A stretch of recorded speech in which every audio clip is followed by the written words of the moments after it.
इस वक्त हमारे साथ मुंगेर लोकसभा की प्रत्याशी रही अनीता देवी हैं, जो कि 13 मई को ही मतदान हो गया, लेकिन उनके साथ कई तरह की बातें हुई, कई तरह की घटनाएं हुई। उन पर उन्होंने आरोप भी लगाया कि हमारे ऊपर जानलेवा हमला हुआ। उन्होंने FIR भी दर्ज करा। हमारे साथ अनीता देवी हैं, उनसे हम सीधे सीधे बात करते हैं। नहीं, बहुत बुलंद आवाज उठाएगी, इसीलिए आप लोग।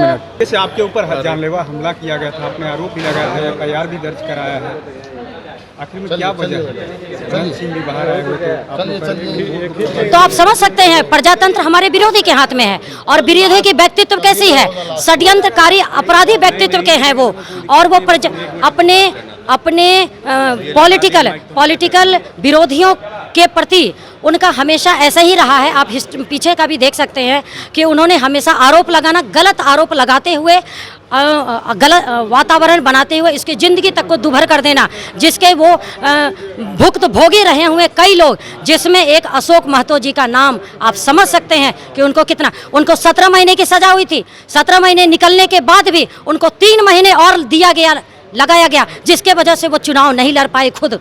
आप समझ सकते हैं।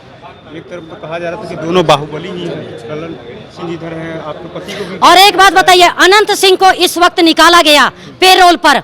आप समझ सकते कितना बड़ा जीता जाता उदाहरण है, और एक नहीं कई उदाहरण इस बिहार में बाहुबलियों का आप हिस्ट्री निकाल के देखिए, तब आपको समझ रहे। और मैं मीडिया कर्मियों से भी आग्रह करती हूँ, और सभी से, आवाम में भी जो इस तरह से बात करते हैं कि मेरे पति अशोक महतो जी को बाहुबली नाम ना दिया जाए, और बाहुबली का नामकरण अगर दूसरे रूप में शब्दावली में बहुत अच्छा आता है तो वो अच्छी जगह वो हैं। अगर किसी का रेप हो रहा है, बलात्कार हो रहा है, और बलात्कारियों को वो सजा देते हैं, वो अपनी आंखें उठाते हैं, अपनी हाथ उठाते हैं, तो उस जगह अगर उससे वजह से बाहुबली उनको कहते हैं तो वो बाहुबली हैं।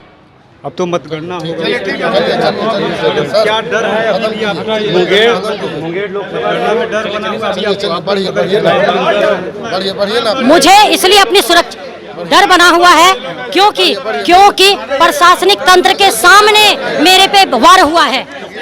प्रशासनिक तंत्र के सामने वार हुआ। तो आपने सुना किस तरीके से मुंगेर लोकसभा की प्रत्याशी अनीता देवी ने साफ साफ कहा है कि जिस तरीके से अनंत सिंह को छोड़ा गया था, पेरोल को बाहर निकाला गया था, आखिर में क्यों निकाला गया था। साथ ही उन्होंने कहा कि हमारे पति अशोक महतो को बाहुबली न कहा जाए। उन्होंने साफ साफ कह दिया कि बाहुबली वो नहीं है जो इसके साथ अन्याय होता है, जिसके साथ रेप होता है, तमाम तरह की घटनाएं होती, उनके साथ वो खड़े रहते हैं, मदद करते हैं। वो बाहुबली नहीं है, वो जनता के साथ रहने वाले। उन्होंने साफ साफ इशारों में कह दिया है कि अनंत सिंह को, यानी चुनाव को प्रभावित करने के लिए ही बाहर निकाला गया था। और उन्होंने कई तरह के सवाल भी खड़े किए हैं कि मतगणना के दिन, यानी जिस दिन मतगणना होगा उस दिन भी धांधली होने का उन्होंने आरोप लगाया है, और कहा है कि इसकी हम चाहते हैं कि निष्पक्ष चुनाव आयोग उसकी जांच कराए और मतगणना भी हो, जिसमें हमको आशंका है कि उस दिन जो है धांधली किया जा सकता है।